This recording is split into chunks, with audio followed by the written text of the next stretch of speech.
You want to know the business model where the bigger market share equals way more profitability through the scale advantages. That's what we're going to talk about right now. Are you competing against market leaders who somehow charge less but make more money? Are you stuck with higher costs because you just can't scale like the big boys?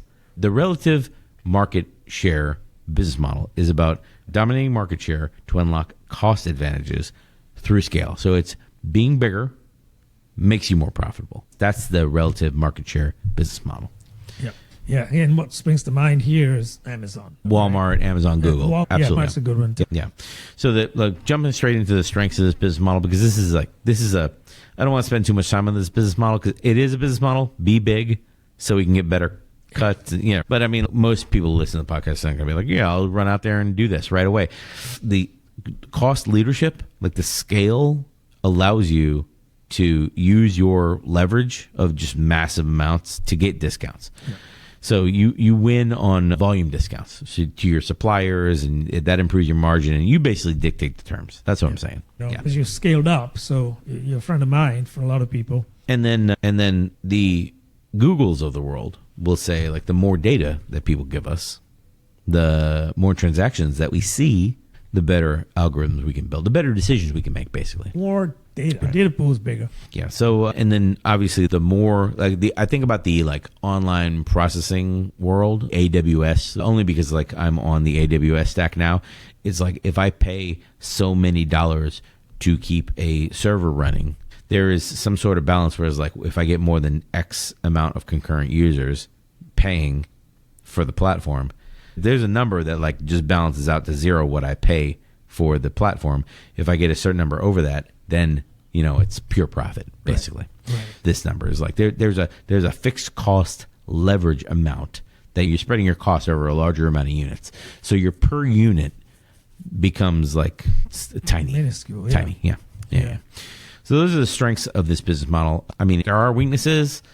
Obviously, bureaucracy. Amazon's laying off thousands and thousands of people in manager positions right now because they want to be, quote, closer to, they want more money. They're saying that they want less bureaucracy in the organization. But also, as we know with Google, when you are the big dog in the market, you got to go buy innovation in-house. You don't build innovation.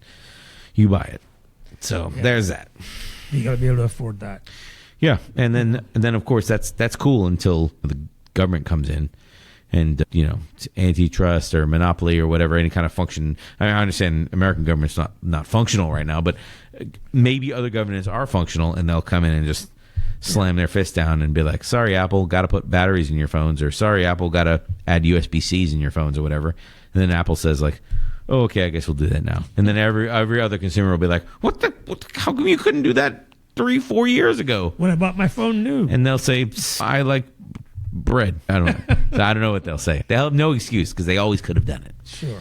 The risks of this market is beyond a certain scale, the additional. Once you dominate a market, there's no deeper you can go in that market. There's only so much. Keep innovating. You can only lay off so many people until you just don't boost profits with layoffs anymore. That's what I'm saying. You can only fire 100% of the workers, and then you can't fire more workers to make any more money. So let's take online hosting platforms anymore. There's only so much you can dominate that industry, buy competitors or whatever, and then charge until people just refuse to buy. Yeah. So there is a limit. Just like the Chipotle CEO we were talking about earlier in the podcast, there's a limit where you make this much, you charge $1 per burrito, you sell 100,000 burritos, and then your margins are $100,000 or whatever. But then you sell to less people at a higher price, you make $120,000, but you cut out 20% of the people that you're selling. That equation has a lower limit of 50% of people are not willing to buy burritos over this price point. Yeah. So now you're in a real conundrum. So that there's a diminishing returns that can really quickly turn around and ruin your business.